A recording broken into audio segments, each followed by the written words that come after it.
Hi, and welcome to Caterpillar Cross Stitch. My name is Ford, and recently I was in my local needlework shop because I was out of 310, shocker. And I noticed that in the cross-stitching aisle, they had a whole bunch of different little gadgets for cross-stitching, and I don't use most of them, so it made me wonder, are they actually worth it? So I decided to buy everything that I could get my hands on and put it to the test so that you don't have to. So let's take a look at some cross-stitching gadgets.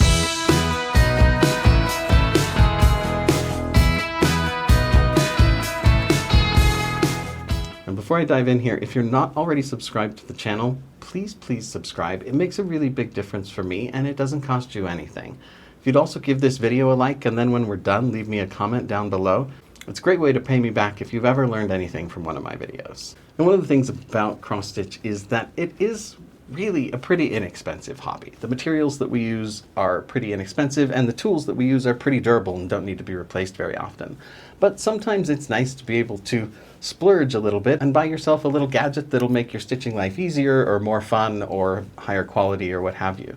So I'm going to be taking a look at all the ones that I could find in the local needlework shop that I visited and give them a review. I'm going to start with the granddaddy probably of all cross-stitching gadgets is the needle minder. I probably talk about these in every single video, and I find it an indispensable tool for cross-stitching.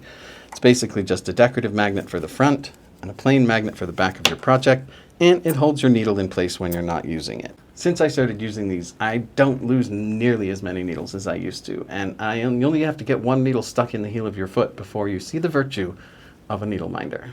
Now the first cross-stitching gadget that I grabbed is this little tail end weaver. It's supposed to help you weave in the tails of your stitches when you're done with a line of thread. So the way it's supposed to work is that you've got this stiff piece of wire right here that's in a loop, and then a little handle that makes it easier to hang on to. And you're supposed to kind of stuff that underneath the existing stitches in your project, and then stick the tail of your finished thread through it so that you can then pull that tail back through. But I'm going to be honest here, I'm having a real struggle getting this thing to go underneath my stitches. And this is on like 11 count Aida with a pretty loose weave. If this were 18 count or something smaller, I don't know that I would be able to do it at all. And even as it is, I'm really kind of struggling here. So I'm kind of thinking that I call this one a bust. Maybe it's meant for other kinds of needlework, but it's not really working for cross-stitching. So if you wind up in a circumstance where your tail is too short because you've been playing floss chicken, or because you had to frog out some stitches and you have a little short tail there, and it's too short to thread the needle and just tuck your needle under the stitches on your back, then what I recommend doing is just getting a needle and threading it as though you were going to do a loop start. So putting both ends of a piece of floss through it, leaving a loop on the other side. Then you can just tuck that needle underneath some stitches, starting from where your little short tail is there, and pull it most of the way through. Then once it gets short and close, just stick your tail in that loop and pull it under the stitches. That just did very easily and painlessly what this little thing is supposed to do, but without an extra piece of equipment and without spending any extra money. So I'm going to give this 1 star. Hey, take just a second right now and go subscribe to the Caterpillar Cross Stitch Stitch Club email newsletter. You'll get news about any upcoming Caterpillar Cross Stitch projects, stitch-alongs, those sorts of things, as well as retreats and socials.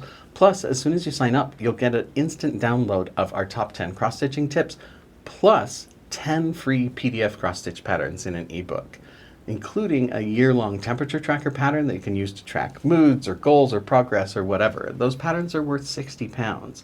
So hit the link in the description or in the pinned comment of this video so that you can get all of those great perks and not miss out on any future projects. Next up, I've got this simple little needle threader. I really like this because it's so very small, which means it won't take up a lot of extra space in my project box. But the question is, does it work well? We are going to find out. So I'm going to start with this size 24 tapestry needle that I've got here, which is probably one of the most commonly used sizes for cross-stitching. And the way it works is you just stick this little loop thingy in here through the eye of the needle, then you take your thread and you wrap it around that kind of little hook thingy. And then you just pull that back through the eye of your needle and you're threaded. That was pretty quick and painless. So if you have difficulty seeing the eye of your needle, or if you have trouble threading needles due to eye-hand coordination or disability or anything like that, a needle threader can be an immensely useful thing here.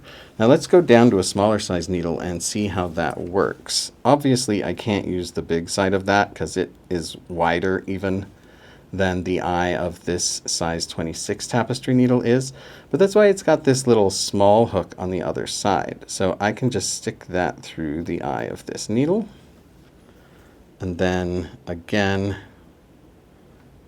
stick my thread in that hook and pull that. Now that one was a little bit of a struggle, but I did manage to get both strands of floss through the eye of my needle. If I were using more than two, I am not totally sure that that would have worked. So, especially with a size 24 tapestry needle, this little guy, I'm going to give it 4 stars out of 5. Now, that was not the only needle threader that I bought. I also bought this much fancier one here that has a little cap to protect its little wire thing. I've used ones with these little wire loops on the end before, but they're those terrible ones that are like a little metal coin and the threader is just kind of held in place by a little crimped piece of metal. Do not buy those. They are useless. They'll break after one use most of the time. They come in packs of 10 and that's enough to last you an hour of stitching or something. So if you see those ones, do not bother with them. They're a complete waste of time. But I was curious about this one because it's much more expensive and a much fancier one. Plus it has a little light in it, which I could see being handy in some circumstances. So I'm going to give this one a try. So it's got this little LED light in the tip of it, which is nice because it does make it a little easier to see what I'm doing. But the glare coming off of the eye of the needle, I don't know if it's doing this from your perspective, but let's try to thread it from the camera's perspective. The glare coming off of the eye of the needle actually makes it harder because of the light. But I think if you were working in a low light circumstance, or again, if you had some visual impairment, that's probably something that would be pretty handy. So now I've got that little metal loop stuck through the eye of my smaller needle. I've just gone straight to this 26 tapestry needle here. Then I can just push my floss through there, make sure that my loop is parallel with the eye of the needle, and pull that through. Again, it was a little bit of a struggle because we're adding the thickness of that wire loop to the thickness of my bits of floss, and that was a little bit difficult to pull through the eye, but I did manage to get it through. And it does also seem like the wire threader is much more securely fastened inside the tip of the threader. So I'm going to give this light up needle threader also 4 stars out of 5. If you are not following the Caterpillar Cross Stitch social media accounts, you're really missing out on an amazing, supportive, and loving community. I highly recommend that you go join the Facebook group, go follow the Instagram. There are tens of thousands of stitchers and it's just an amazing space to be in. It's really great when you have other people around you, even just digitally, who enjoy the same things that you do, because they will know what you're talking about when you go to talk about your highs and lows of your recent work on your projects. Now the next one I'm going to show you, I didn't actually buy at my local needlework shop, although they had some very similar products. I have one of these already and I know that I love it, and I basically find it indispensable when stitching on the go. And that is a little flexible necked book light. I don't really like a light that is on my head or that I wear on my body very much because I'm moving around relative to my stitch a lot. So with this, I can just clip it directly onto my stitch, and then I can put the little light head right where I want it. And I can change the intensity of it depending on how bright the environment is and how much light I need. And it just makes stitching so much easier. So these can be gotten all sorts of different places, bookstore or stitching store or online, and I highly recommend having one. 5 out of 5 on a flexible neck book light. The next one is one that I have been wondering about for years because I have seen them in stores all over the place, and that is one of these little things. It's meant to be a bobbin winder, so it's for winding floss onto embroidery floss bobbins. So the way it's supposed to work is that you stick the bobbin into this little slot right here, which this one is really tight and difficult to get in there. And then you clip that onto your floss box, and then you just turn this handle and it winds that bobbin around so that you can wind the floss out of a skein and onto the bobbin. So I'm going to give that a try. The first problem I'm encountering is that the bobbins that came with it have very loose slits for the floss to go through. So I'm having trouble getting it even started. Now, normally when I wind floss onto a bobbin, I start it through the little hole in the bobbin. But I don't know if that's going to work given the fact that I need to feed this into here. Dropped my skein. Okay.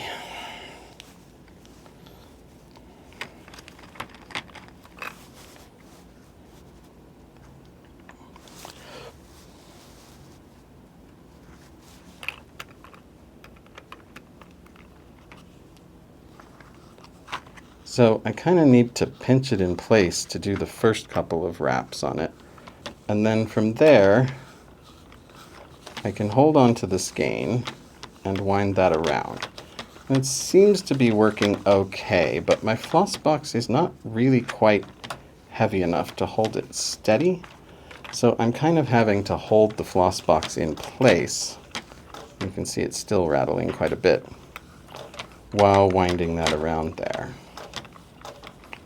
Now, if you're going to wind floss directly off of the skein like this, you want to pull the tail of the skein that is by the number, where the number and the barcode are. That is the end that you can usually safely wind out like this without getting a hopelessly tangled mess. But in my experience, usually at some point you still get a tangle, like I've just done. And then, whoop, once you get that sorted, you can go back to winding. So this is kind of nice, but it does still definitely require two hands. It is not conserving a lot of movement for me, because this movement that I'm doing with my right hand, where I'm winding the little handle here, is pretty much the same movement and pretty much the same amount of movement as when I just hold the bobbin and wind it around by hand. It's not saving a lot of movement for me. So I don't know that I believe that that thing is worth it. The bobbins and the floss box that came with it for my $10 Amazon order, also not very good. So I'm going to give this 2 stars out of 5.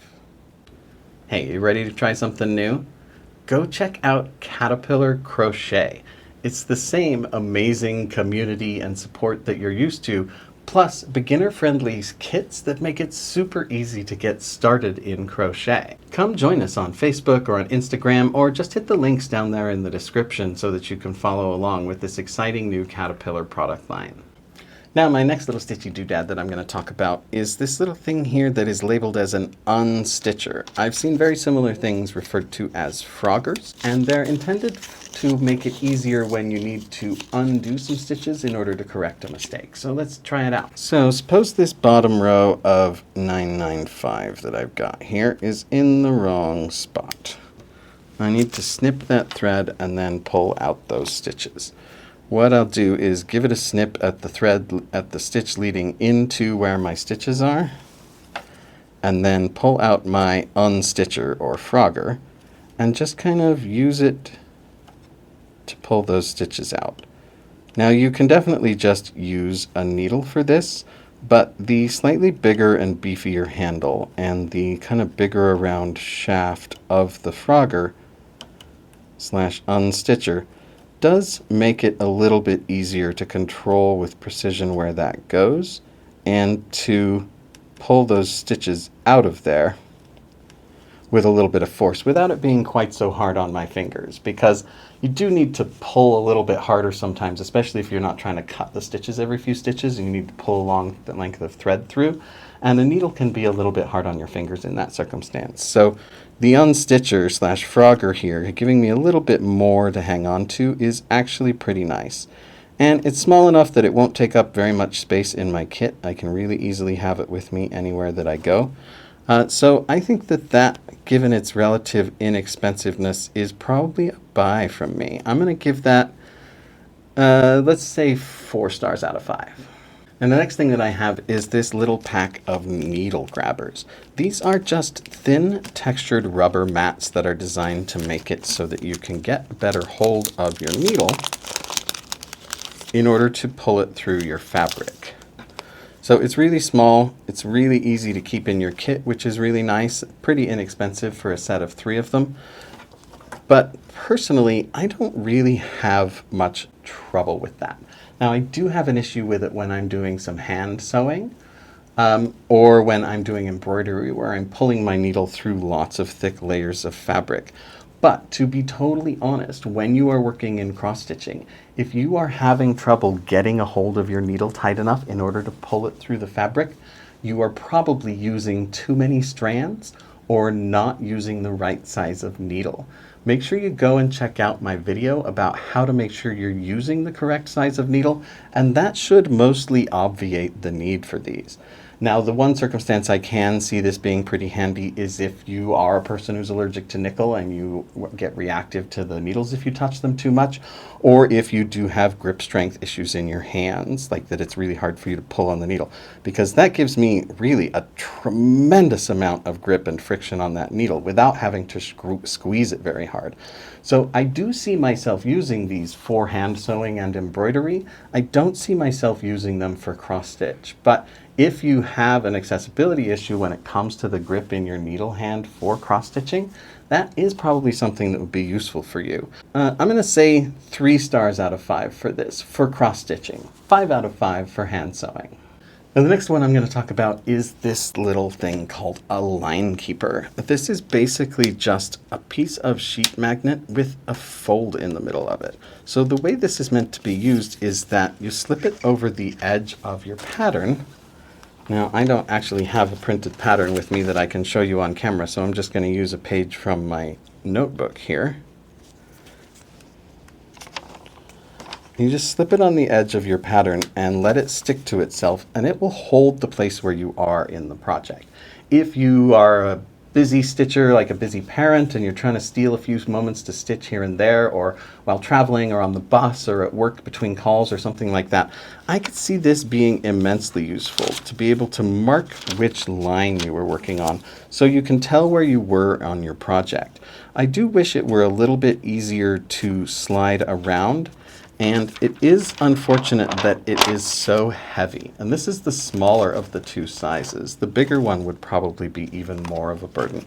So if you don't have something sturdy to clip or hold your pattern on, I could see the weight of this being an issue, and the fact that you kind of have to open it up all the way in order to move it to a new spot.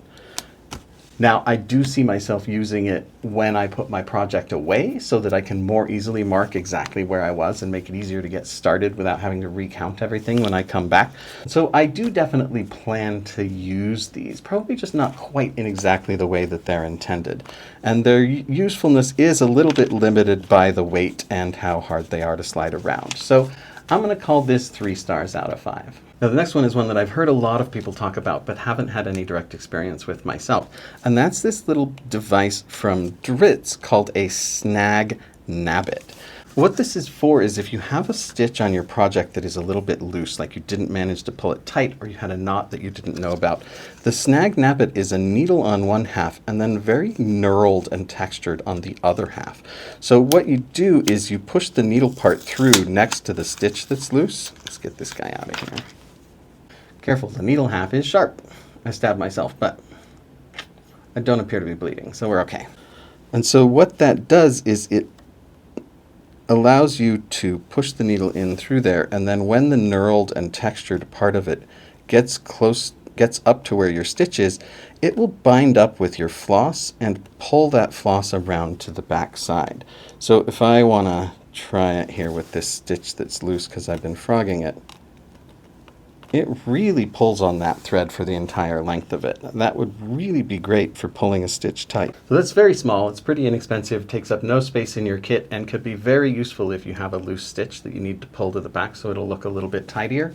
I'm going to give that 5 stars out of 5. And the last gadget that I'm going to talk to you about, I've saved for last because I'm worried it's going to mess up my hair. And that is this head-mounted magnifier with a built-in light. It has the little lenses of varying degrees of magnification, and it has a little built-in LED light on the front of it, which is kind of neat.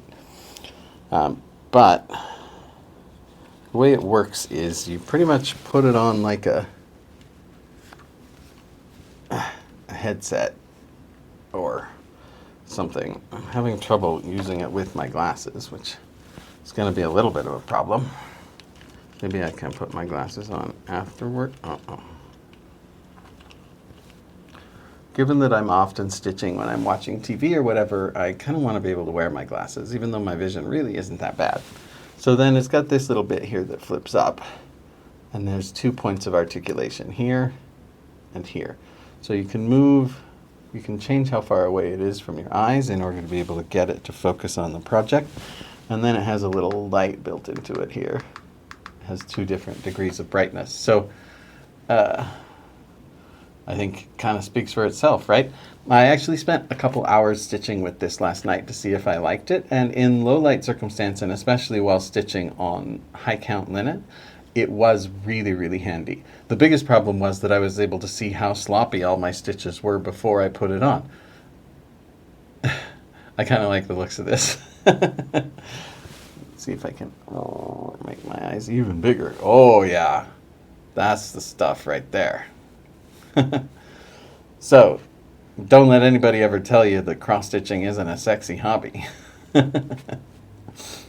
It is pretty big and it was kind of expensive, but it does allow me to stitch in the room when I turn the light off so that my partner can sleep, and I do appreciate that. It is also really great when doing very fine and detailed work or when working on linen. So I'm going to give it 4 stars out of 5. Now that is everything that I have for you this week. Those are all the gadgets that I managed to pick up. So what about you? Do you have some sort of specialized gadget that you use, or have a different experience with one of these? Let us know in the comments. Other than that, I do want to thank you so much for watching. For Caterpillar Cross Stitch, my name is Ford, and let's get ready. See you next week. You have to make the sound effects while you put it in place.